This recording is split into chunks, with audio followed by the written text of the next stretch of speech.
Welcome to NARAL's The Morning After. Each Thursday, our podcast brings you the latest on reproductive health care, progressive politics, and the fight to keep abortion safe and legal. NARAL's The Morning After is a production of NARAL Pro-Choice Ohio. Find us on Facebook, Twitter, and Instagram at ProChoiceOH. Enjoy the show. I'm Jaime. Hi, I'm Randi. Hi, I'm Gabe. Okay, so a lot, again, another busy week. Can it just slow down already, please? So the Indiana primary on the Republican side came out exactly as we expected. Yeah. Trump crushed his opposition. Like 15 points. Yeah. Kasich, because he said for whatever stupid reason he wasn't in the campaign 9%. there. Although, you know what? I think he would have got that regardless. Maybe not 9%, but he would have came in third. I mean, regardless. He didn't even win his hometown in Pennsylvania. That's true. That's messed up. When the people in your hometown don't even like you. Right. Oh. So after Indiana, then it became Please obvious. clap for me. Just about. Yes. And so the Tuesday night, Cruz took to the stage. It's very surprising. And right before elbowing his wife in the face, announced that he was indeed out of it. He's done. Which started all of the jokes about how he picked Carly Fiorina as his VP so that he had an expert in how to fire people. Yes, she was just ring-mate for like 5 seconds. I saw there were so many. I loved when a guy was like, it was a tweet. It said Ted Cruz, kids, I'm coming home. Kids, new phone, who dis? Yeah. There were some pretty good bye-bye Cruz kind of tweets out there in the world. That was and one of my course, people favorites. were like circling the letters of the little like headline. So it spelled out Zodiac. Yeah, that was hilarious. And then before he dropped out, there was the quick video of him and Carly trying to, here, give me your hand, raise their hands up. But before they did it, there was all this flipping. What do we do? Yeah. But you know what I think is totally creepy about that is it started out, the reason why it got weird is it didn't start here. It started with him starting to put his arm around her. Oh, like you would your wife. Yeah. And she totally reached behind her back and was like no, dude, I am not going to be embraced by you. If you want to put your hands up, we could do that. And he couldn't take the hint. Yes. Yeah. And so then after he dropped out, he had a similar thing where he kind of gave his wife a quick hug, and I think it was his dad that came over. Yeah. And his dad grabbed both of them for a family hug, but Cruz went in just for an individual hug and and just totally punched her right in the face. It was like he punched his wife and then elbowed her. Yeah. That was an awesome meme. It was. But I think it's totally emblematic of just how little he's so awkward. Yes. How little confidence he has in his own body posture. He would be a terrible president. Yes. Which fortunately we don't have to worry about.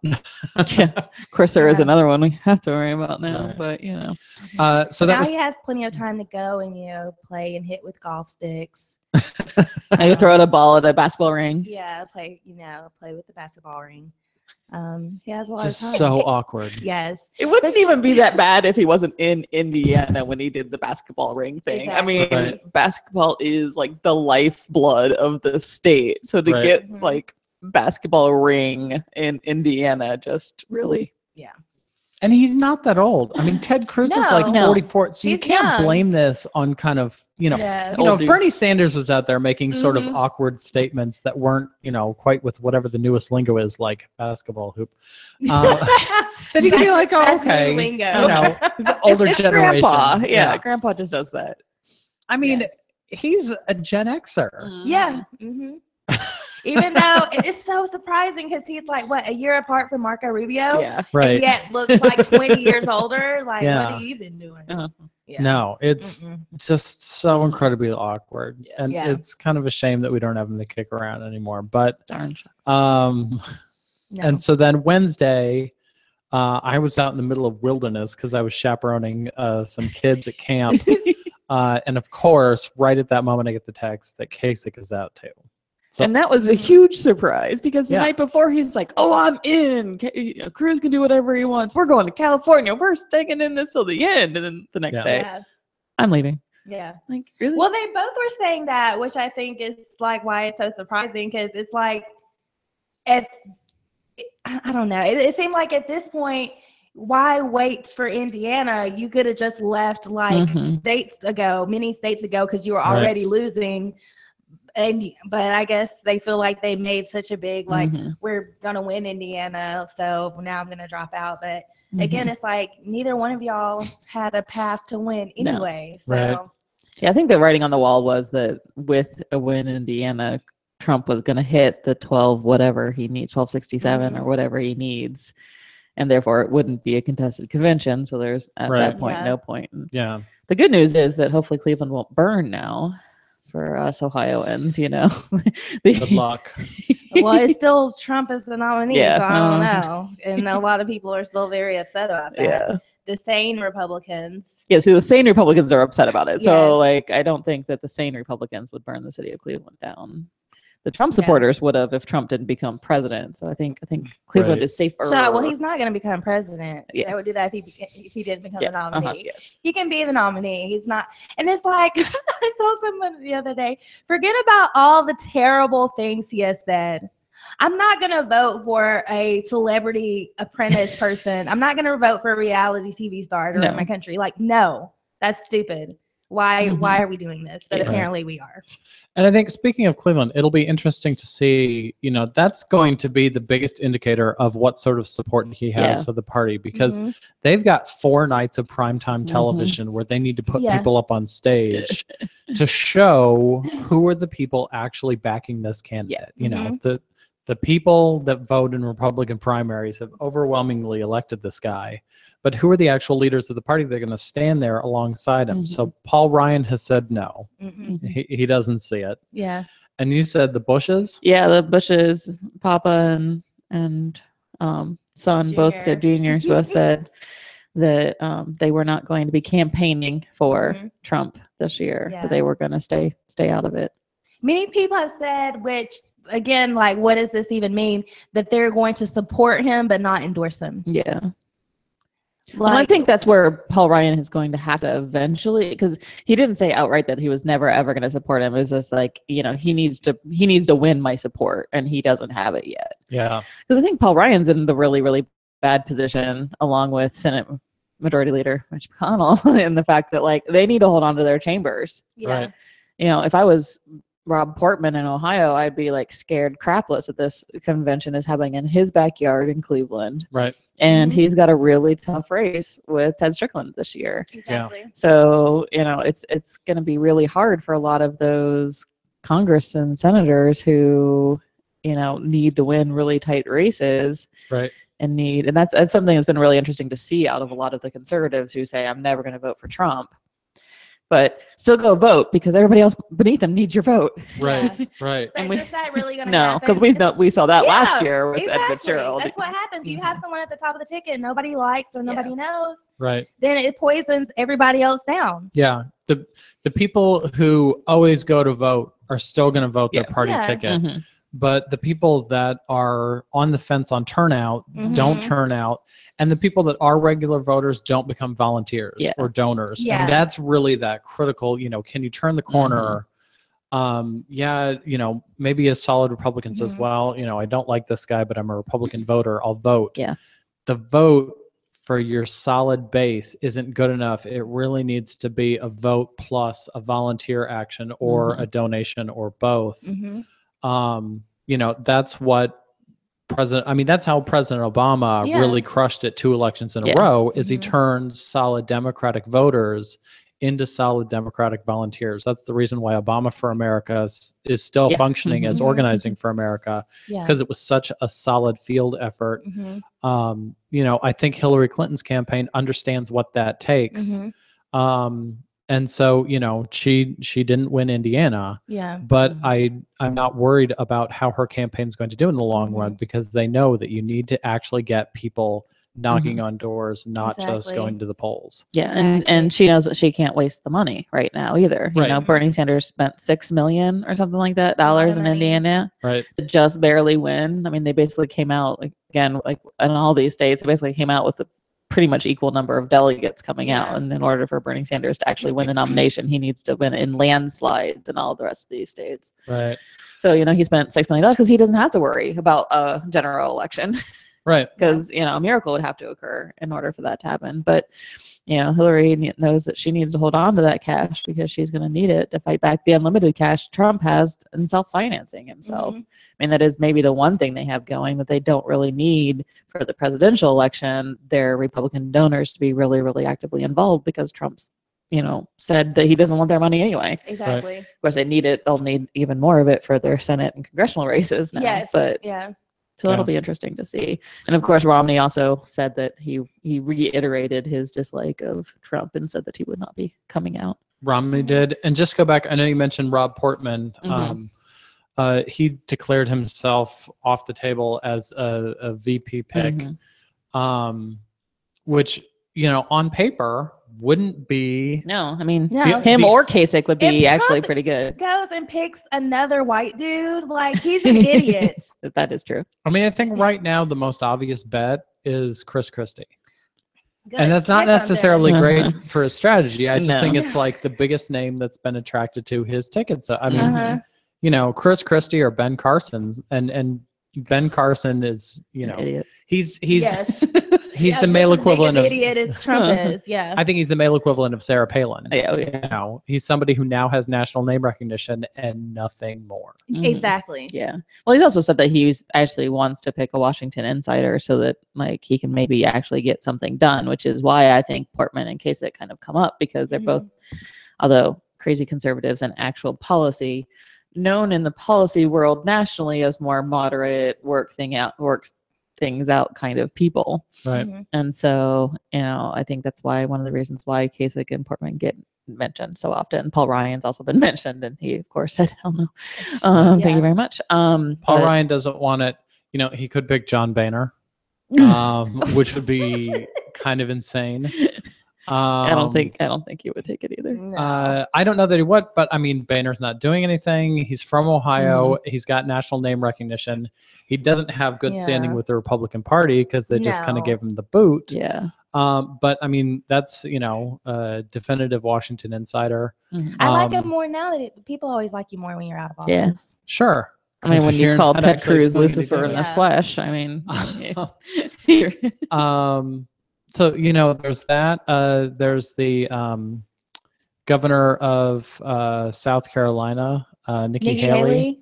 I mean, I could think see her as a woman. There are some leaders in there. See her. But, you know, I think the biggest question is who are the people, okay, he's looking for Washington insiders. Who are the people that if they chose to take that VP ticket would not be sacrificing getting reelected to a seat? You know, Portman was kind of a maybe because he would essentially be sacrificing his Senate seat. I mean, theoretically, he could stay on the ticket, but that wouldn't look very good. Yeah. But then, you know, another Republican would come along. You know, Kasich would get to replace him with another Republican, so the party would be okay. On the other hand, Rob Portman would be out of a job. Yeah. So they're going to have to find somebody who's not up for re-election this year. You know, or maybe for whatever reason is term limited. Yeah. That's willing to, you know, go for a ride on the Trump train. Basically, yeah. And then, you know, there is the other theory that Cruz and Kasich have dropped out because they're looking at 2020. They know that this ship has sunk. Yeah. And they're just like, well, if I save face and step out now, I've got, you know, pretty much as much national exposure as I can get 4 years from now. I might be a front runner. Yeah.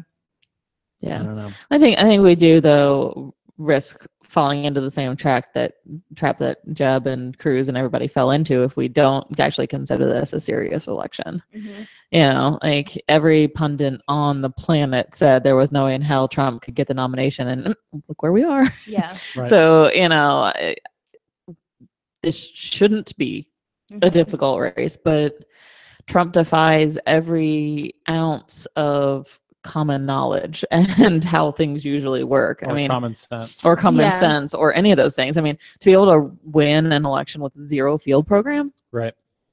You know, like, like that's the cornerstone of any electoral campaign is door knocking and phone calling and all those things. And, you know, he hasn't done it, hardly any of that. And look at where he is. So, you know, this is going to be a tough race. Like I've heard a lot of people joke, oh, it'll be easy. You know, Hillary's got it in the bag. No. Like the second we start talking about that, we lose hands down. So this is going to be a tough election and we're going to have to keep working. Yeah. And make sure that we don't end up with the Trump presidency. Cruz would have just been.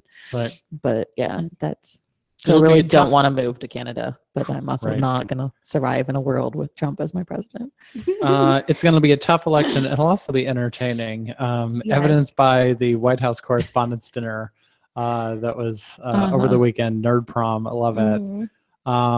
What'd you think? I thought it was hilarious. I love his video with John Boehner. That was good. Talking about what he's going to do next, like when he's out of the White House, and they watched Toy Story together.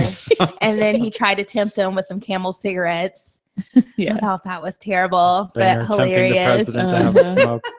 You know, I love the beginning of it when he's laying on the couch talking to Joe Biden, and Biden is just polishing a pile of aviator sunglasses, and he's just like, "What about this one? What about this one?" And they're all the same.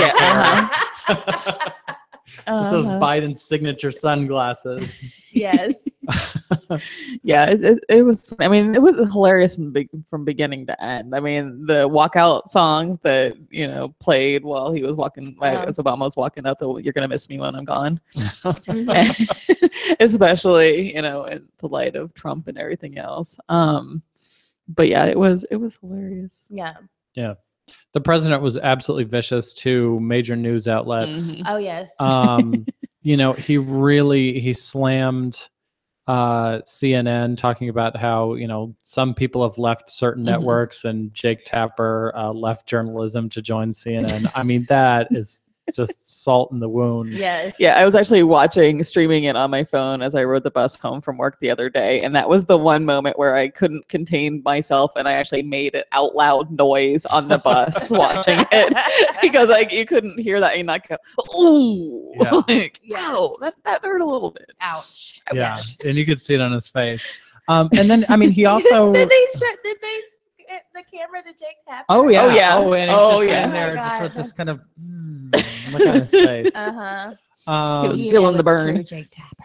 Yeah, and the president basically said that the only reason we have Donald Trump as the nominee right now is because of all the attention that the national media gave him. And he made the joke. He's like, this guy's just out here to promote his hotels, and now we're trying to worry as to whether or not Cleveland's going to make it through July. Yeah. And that was like the most truthful statement of the night. This guy is a showman. Yeah. He's a reality TV star. He wants to be. Since the 80s, he's been in freaking Domino's commercials, people. Yeah. That's who you're going to vote to be your president? Come on now. He's not, he's a celebrity. Why are we taking this guy seriously? He has nothing real to say. You try to ask, there's nothing to back it up. Right. I mean, the president made a very good point. What is Trump doing tonight at home, tweeting to himself, eating a Trump steak? Probably. Did you see what he tweeted yesterday? Oh my God. Yes. And someone made the point, and next week he's going to tweet out that he has a great relationship with the blacks because he ate watermelon on MLK Boulevard. It's almost that absurd. Yes. It was that absurd. It was not almost. It was that absurd. Fake. It's like, I'm eating Chipotle. I love Hispanics. What are you doing? So for people who didn't see it, look it up. Donald Trump tweeted that happy Cinco de Mayo, and then he brags about how the best taco bowls are available from the Trump Grill. Yeah. And then he just ends it with, "I love Hispanics." Who says that? Who says that? Someone who doesn't love Hispanic people. No. And it's now, and knows that what he said in the past is so terrible. And now he's making these. So it's you would be better off if you just said nothing. Right. Just say nothing. Right. Because what you're doing is just making it worse. Yeah. And so much of this campaign, has focused on pandering to specific communities of color. We've now got a new term of Hispandering. Yeah. Of pandering to Hispanic communities. I haven't heard that term. Which was a label put on I think Hillary at first. Hillary and Marco Rubio, which, I mean, he's got Cuban ancestry, so it's a little bit more authentic there. Hillary, of course, they were talking about, comments that she'd made. And then they accused her pandering when she got asked in New York City, what's the one thing that you always carry with you? Oh, the breakfast. And she says, well, I've got hot sauce in my bag. Yeah. And even though Hillary's got like this huge record of loving hot peppers and spicy, she's talked about it for years. Of People course, are like, it's oh gonna my be God, like she says she has she's hot on a sauce. black radio station talking about she has hot sauce in her bag. And so that gets labeled as pandering, which, okay, if you count it as pandering, that's fine, whatever. Yeah. But then for Donald Trump to say happy Cinco de Mayo, I love Hispanics, after having said the worst things possible. Yes. Well, also just Latino immigrants. Just the terminology in general. I mean, Cinco de Mayo, although is completely fake and U.S. made by beer companies to like get people drunk in the United States. Right. We can talk about the racial overtones of that like all day long, but like Hispanic comes from like people who are on the island of Hispaniola, which is the Dominican Republic and Haiti. Right. It's not a broad it has become in some circles a more broad general term, but if you actually do love people with those kinds of ancestries, you know that Latino, Hispanic, Mexican American are all very different terms. Right. So like, so we're celebrating a fake Mexican holiday by saying I love Hispanics. Right. Yeah. A totally different part of the world, dude. Yes. Like yeah, exactly. which just like takes the ridiculousness of that tweet like up to the even next level. Yeah. But I would love for anybody to ask Donald Trump, hey, what is Cinco de Mayo? Because people, they always think it's Mexican independence. I'm like, it's closer to the Battle of Gettysburg. Yeah, exactly. It was a battle. The Battle of Puebla. And it's fine if they want to celebrate that. It's a great holiday, but it just gets so twisted. And I mean, this is like when you look up pandering in the definition, this is like going to be what they just use it as an excuse to go drink margaritas at a Mexican restaurant. And eat Mexican food, which is probably just American food, like a taco bowl. Yeah, exactly. Right. I know, and it's like it's not even real. Like eat some tamales or something. Like at least go slightly more authentic on your food choice there too. But fail. And a lot of people were saying that they don't even serve taco bowls at the Trump grill. Yeah, it was on the Trump grill. They found it on the menu for just Cinco de Mayo in the Trump Cafe. There are two different. Yeah, I guess there's two. So so he even tweeted out the wrong restaurant that he got his taco bowl because he didn't actually go down to the Trump Cafe and get it. Of course, his aide or assistant or lackey went down and got get it. this for me so I can take a picture. Then bring me back steak. Right. Yeah.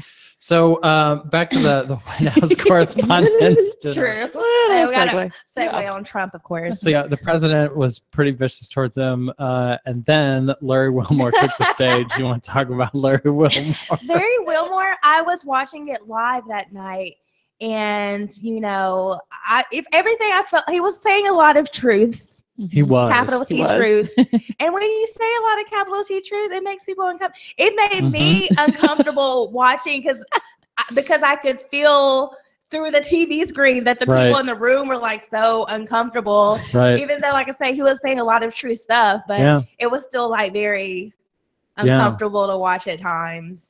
But I was saying earlier, my favorite part was when he was talking about Bernie. I just thought that was hilarious. I think he was pretty nice to Bernie. I mean, he made a couple Bernie jokes, made a couple Hillary jokes. How old those he were is. okay. Yeah. His first campaign slogan is fire. Yes, I just thought that was hilarious. So he was nice to Bernie. Did he talk about Trump? I can't remember. Honestly, the jokes from Larry Wilmore's bit that stood out the most in my mind were just how vicious he was to CNN and MSNBC. Oh, God, yes. I mean, making fun of Don Lemon, making fun of Wolf Blitzer, and then the joke about how MSNBC stands for missing some numbers of black correspondents. Yes. Oh, and then it's just funny listing. It's true. Because they have gotten rid of a lot of it's not just black correspondents, but a lot of people of color have dropped off from them. And then it's like a bunch of people all of a sudden, because of the campaign, who have come up and I've never heard of them before. Yeah. And they're on there all the time. Yeah. I mean, except Steve Kornacki, I love him, so they can have more of him. But they've gotten rid of Melissa Harris Perry. I mean, Joy Reid is still on there, but they canceled her show. They got rid of Al Sharpton's show. Well, he had a 6:00 show. Now it's like once a week at 8:00 in the morning.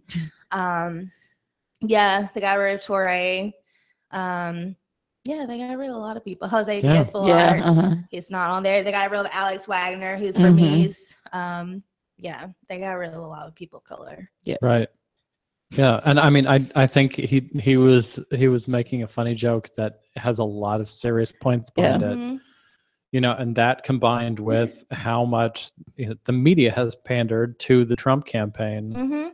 They're very guilty. I mean, every time you watch them, like, he's the only person who, no matter what, every time he has a rally, they got to break and listen to the whole thing. Right. Like, why do you have to do that every time he speaks? You don't do it for everybody else. And the first thing he says is he makes fun of the media back there on the platform.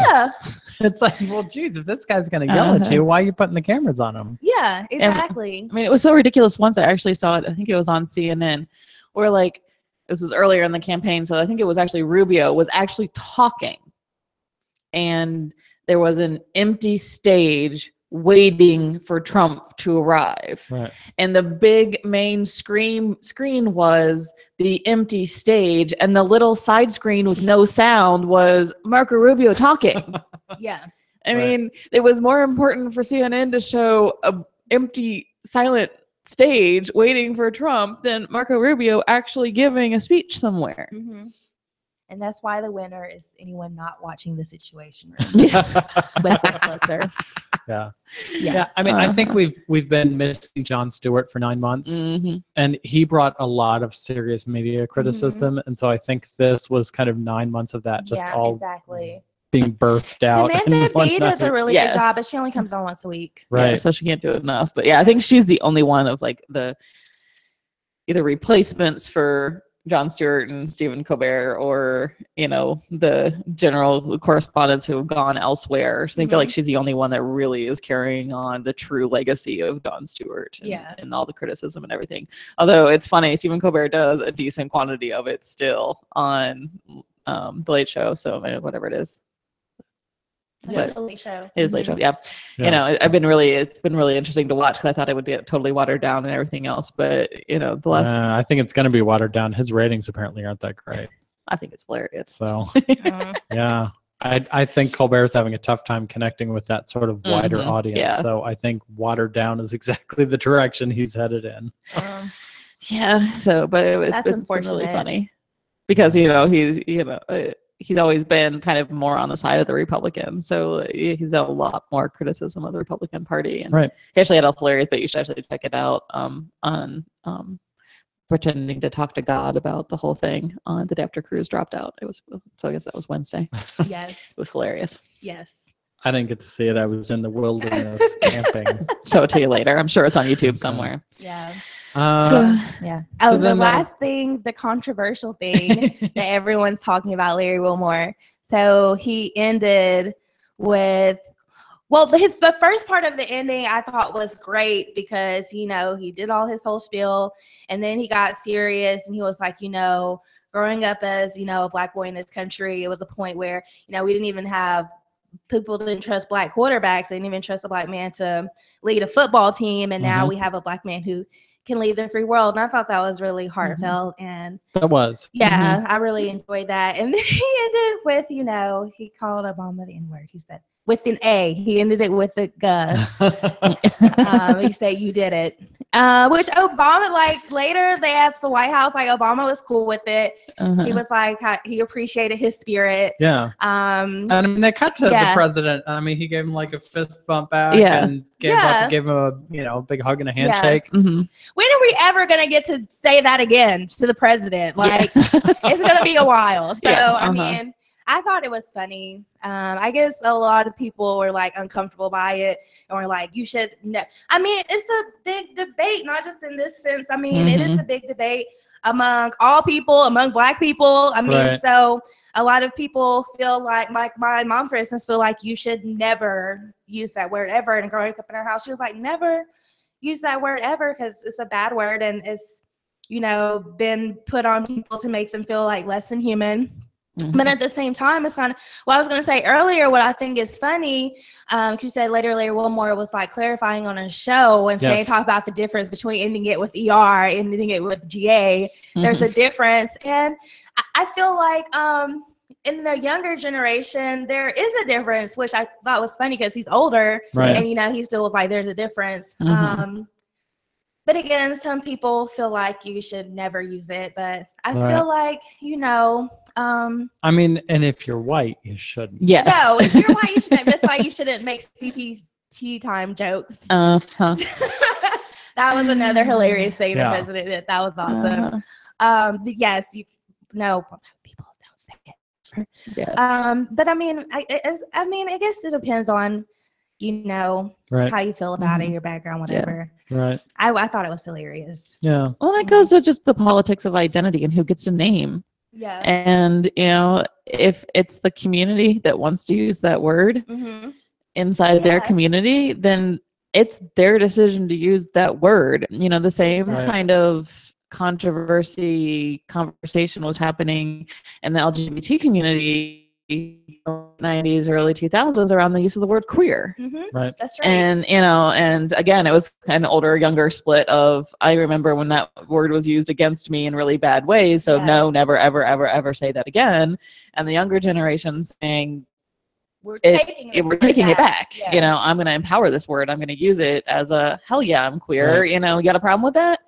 And so it does really just go back to that politics of identity, and you know, you get to decide what you get to be called. Nobody else does. Exactly. Well, and I think it was the biggest, most vocal opponents of what Larry Wilmore said was some tweets by a guy I saw on Twitter. You know, he was a Black man, and I thought, okay, he's offended. And then I looked, and I realized he's a CNN correspondent. Dan Jones. I'm like, no, wait a minute. He was taking apart your network top to bottom, so that must be a little. But then, you know, the other part of it that got much less attention is Larry Wilmore. You know, his thing on his show is, you know, when he asks you, we either get a 100 or you get weak tea, and he says, I'm keeping this 100. He's, you know, the other part of the sentence is he said, yo, Barry, you did it. I mean, it's been almost 8 full years of the Obama presidency. This has been a great presidency. And I think there is a lot of, and it's going to grow throughout the rest of this year, of like, holy cow, you did it. And, you know, there was an episode of the sitcom Blackish. You know, it was kind of a controversial one, and they were talking about Black Lives Matter. The one character expressed this thought, oh, do keep waiting for the moment where the president's going to get shot. I think everybody has assumed, you know, that there was going to be some screw up, or that, you know, that was going to be a serious assassination attempt. And I think there is kind of this sigh of relief of like, wow, we're making it to the end of these 8 years. And there hasn't been some giant scandal that's taken apart this administration. And, you know, there hasn't been some tragedy that's destroyed this administration. Even though they have tried. They have definitely for lack of trying. But, you know, I think there's a good amount of, you know, wow. You know, he did it. He's still alive 8 years later. I mean, that's a realistic thing. You know, I think all of us did. I think all of us kind of thought, oh crap, this is going to be a rocky road, and the Secret Service are going to have to be in their A game. I was more worried like the first term. Like after he got reelected the second time, I was like, okay, I guess, you know. we made it through. We're good. Yeah, the first term I was like, yes, feeling the same way. I was super nervous, but it is true because now he's going to be known as, bringing health care. Mm-hmm. He's going to be known as signing the Little Better Fair Pay Act. So I really think that, in the history books years from now, it'll be, just like George Bush will be seen as one of the worst. Yeah. Barack Obama will be seen as one of the best. Mm-hmm. So I think that's a really awesome thing. And, I think it's awesome that, we're following it with a woman. Right. Maybe next time we'll follow it with a Black woman. Right. So, yes, awesome. I'm very happy. Mm-hmm. I thought it was great what he did. Larry Wilmore, so yeah. And I mean, President Obama has been the most pro-choice president we've ever seen, until the next president, whoever she may be. Yes. Yeah. Okay, so let's move on from national stuff to state stuff. There was a hearing for one of these fetal tissue disposal bills. Sponsored testimony. You were there. How'd it go? Well, just to put this in perspective, we talked about this a couple of times with 2 other bills. So, let's not just leave it as non-problem 2 bills. Has 3 solutions. This non-problem has 3 different bills moving through the legislature right now. So the 2 House bills are still waiting. They passed out of committee a couple weeks ago. They're still waiting for a floor vote. Hasn't happened yet. So I guess maybe the Senate got antsy and impatient. So they started sponsor testimony on Senate Bill 254 this week, which was identical to House Bill 419 when they were both introduced, but now that's gone through a process and been amended. So so this would again require burial or cremation, require a form that a woman has to fill out saying that she wants it to be buried or cremated. Again, really just to shame women. Again, I mean, one of the people who testified in favor of the bill in the House was basically like, if they had told me, if I had to sign this form and I really had to think about the fact that I was killing my baby, I wouldn't have had an abortion. I mean, that is what the point of this form is to really make sure that woman understands what she's doing. Right. Rather than just trusting that woman has made a thoughtful decision that's best for her and her family. Right. So, if you don't understand exactly what a pregnancy is, then the blame shouldn't be on your abortion provider. It should be whoever taught you sex education in middle school. Yes. Because that's when you should have learned what a pregnancy is. Well, it's a common opinion, too. I mean, it's ridiculous when Gabe will remember way back when the heartbeat bill was brand new. They brought those 2 women in and did ultrasounds in the hearing room. Yes. It was horrendous. The women were treated as models. They weren't really introduced. The women never got to speak. It was just the insides of their uterus got put up on a screen. Right. And were they doing it live? Yes, they were doing it live. They did ultrasounds in the committee room. Abdominal ultrasounds in the committee room. Like, woman rolled her shirt up and her pants a little bit down, and they put the jelly on, and they did in the hearing room. And on a projector, giant projected on the wall. Thank God, I was thinking transnational. Oh no, they actually did joke about that at one point in the hearing, because they were having trouble. One of them was early on in their pregnancy, so they were having trouble seeing it because you wouldn't necessarily do an abdominal ultrasound at that point. And she's like, she kind of joked, "Oh, we wouldn't do that here," kind of like that. If we could get away with it, we would, but out in the hall that day, Mike Anadakis, the president, then the executive director of Higher Right to Life, actually stopped Kelly in the hall to talk to her about it. And he's like, well, at least all these pro-aborts are going to have to see an ultrasound. We haven't seen I mean, on that committee is Nikki Antonio, who was given birth, was Heather Bishop, who was given birth, John Carney, whose wife had given birth. These people know what's on an ultrasound. It's not like we don't know what's on an ultrasound and therefore it's the only reason we can be pro-choice. We know what a pregnancy is, and we still make these decisions, and we still support access to abortion because we believe it's a fundamental right. It's not that we're stupid and uneducated. Seriously. And that's what they really believe. So these fetal tissue bills are not about disposing of fetal tissue. It's about shaming women. It's about closing down clinics, and it's about just more and more restrictions on abortion access. So it'll be interesting to see if that was a one-off. We're going to be nice to Eaker and allow him to do a sponsor testimony and not do anything else. I'm not really counting on that. But we'll know later today whether that'll be back for proponent testimony next week. I think the other thing that was really just made my mind my head want to explode was, when he finished his testimony and opened up for questions, he, the sponsor of this bill, who's, supposed to be shepherding it through the process and knowing why they wrote it the way they are, basically said, don't ask me technical questions. There'll be experts who come in, in other hearings to, answer your technical questions. Don't ask me technical questions about the bill because, basically I have no idea what any of this is. Yeah, I'm just doing it because we need to respect the unborn. Yeah. So that was that. Okay, sounds like fun. Uh-huh. And then other legislation that's been announced, I don't think yet introduced in the state legislature, is Representative John Becker looking to mimic what North Carolina's already done to ban. This just bans the existence of bathrooms. he hasn't really. He has. I mean, that's what he initially said. We're not banning the people, just the existence of a toilet that anybody's allowed to use. Yeah, so like you would never public bathrooms.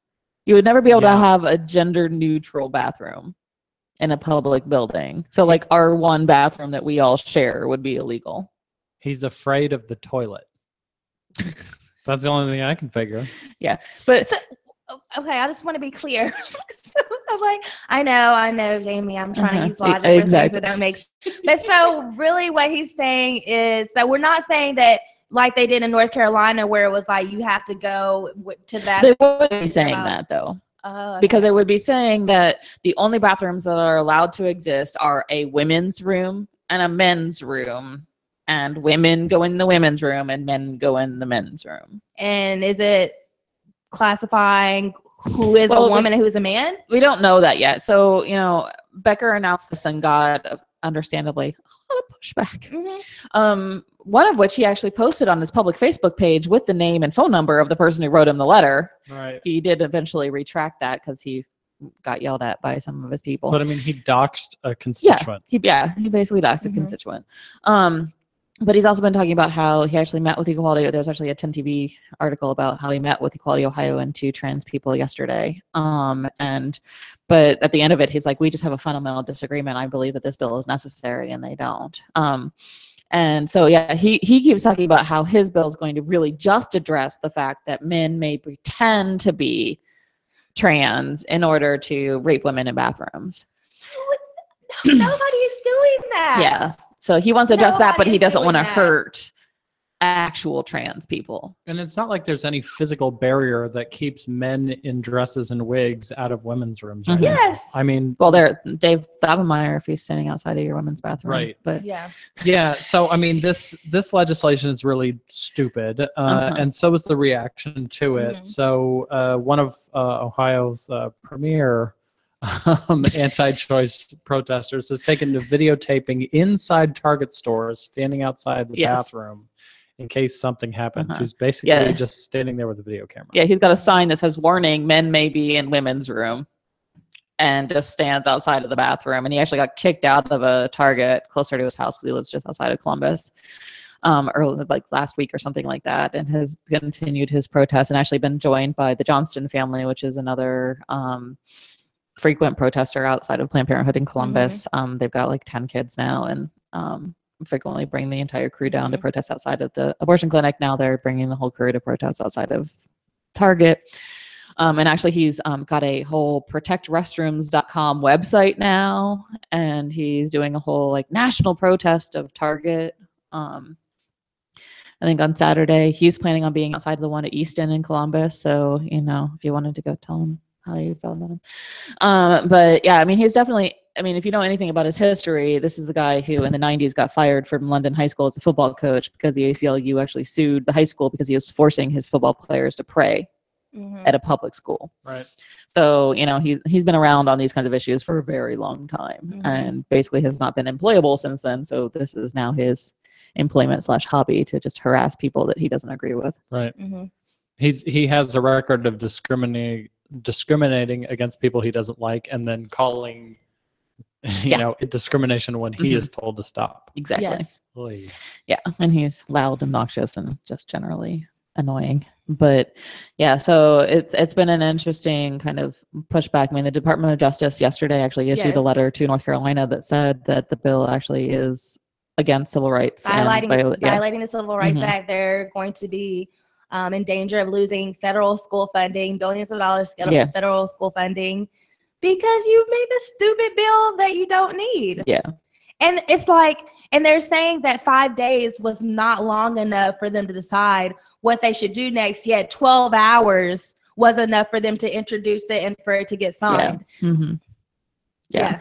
Well, and all this is just like on the surface stupid, and then really, really dumb when you really start looking in on this. Like, bathrooms are not where women get raped. Campuses are. Yeah. And women are much more likely to get raped, and children are much more likely to get sexually assaulted by somebody they know in their own house. Right. So, like, these are the issues. If you really cared about sexual assault and protecting women and children and men who are getting completely lost in this whole subject. I think one of the best things I saw on Facebook was, now you're concerned about these, predators going into the women's room with your women and children. They're in the men's room with your boys right now, and you don't seem to be giving a shit about that. Yeah. And so, like, really, this is all about impacting access to the right restroom for trans people and discriminating against trans people who are more likely to get murdered, more likely to be assaulted.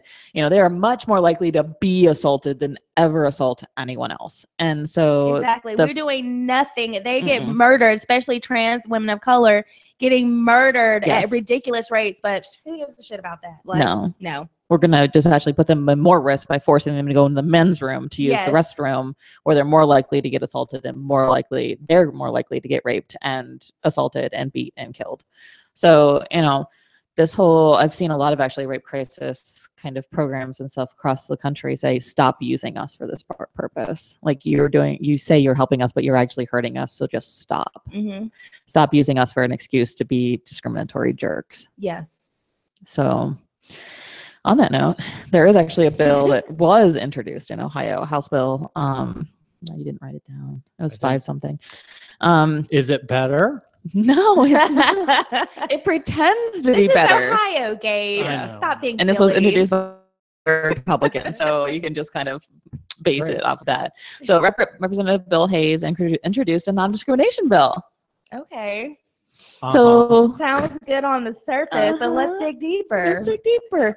So this discrimination bill, number 1, only protects gay people, not trans people. Mm-hmm. And as you just pointed out, the people who are most likely to get discriminated against and murdered and killed are trans people. Yeah.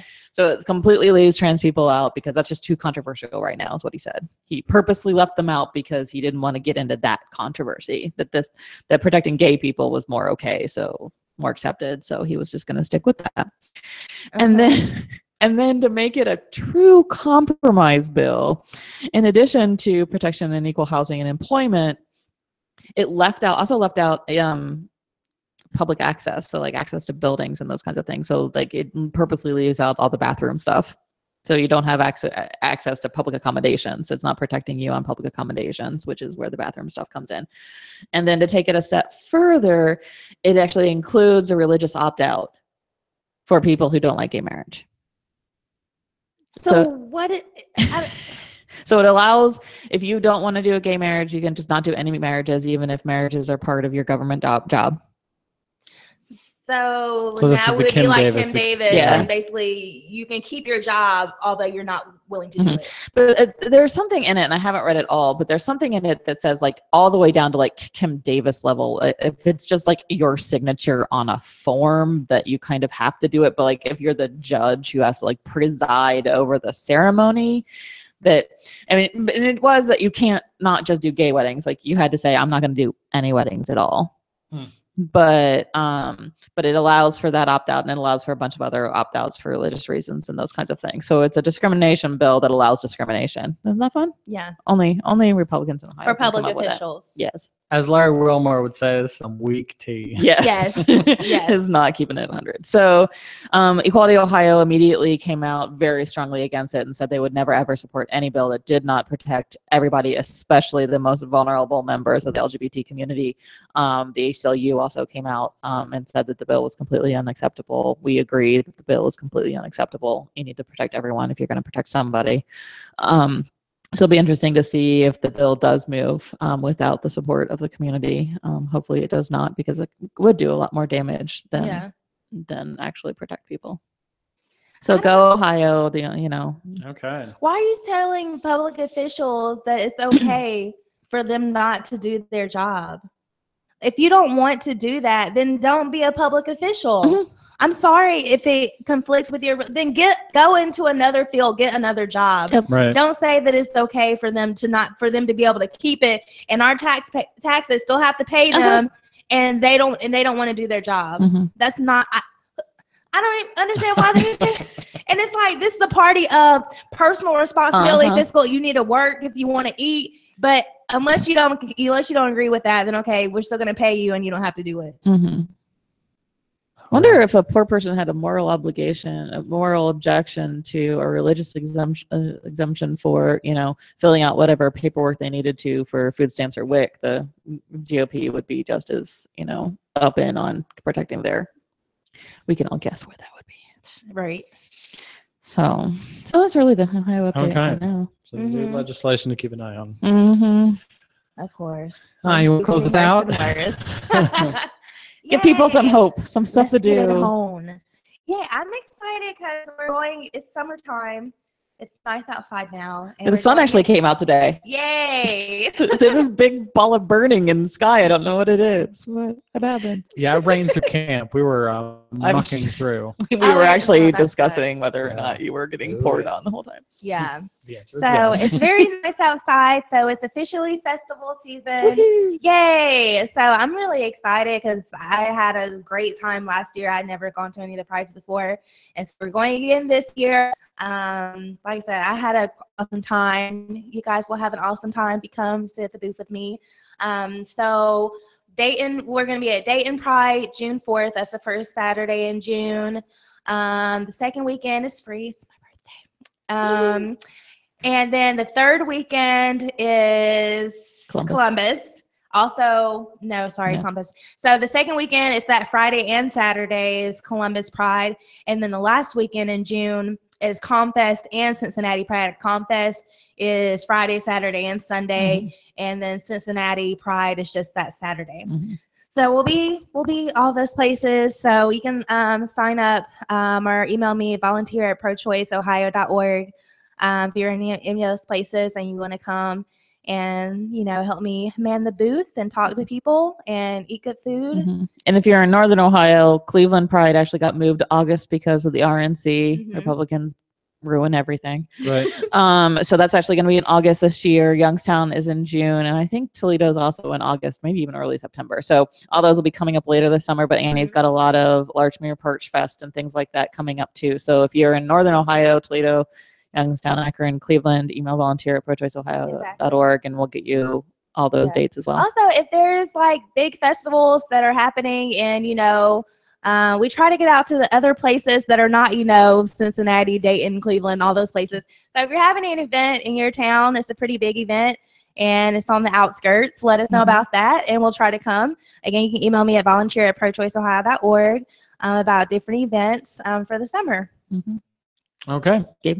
And then the Amplifier program is going on. You can email me, communications@prochoiceohio.org, and I'll have a link to sign up for that in the show notes. If you want to get more training on how to submit effective letters to the editor, call in radio shows, really spread that pro-choice message to the smaller newspapers, the local radio that gets into your community. We want to give you some training and materials to get that done. So email me, communications@prochoiceohio.org, or look for the link in the show notes or the blog post on our blog. So with that, I think we'll wrap it up and see everybody next week. Bye. Bye.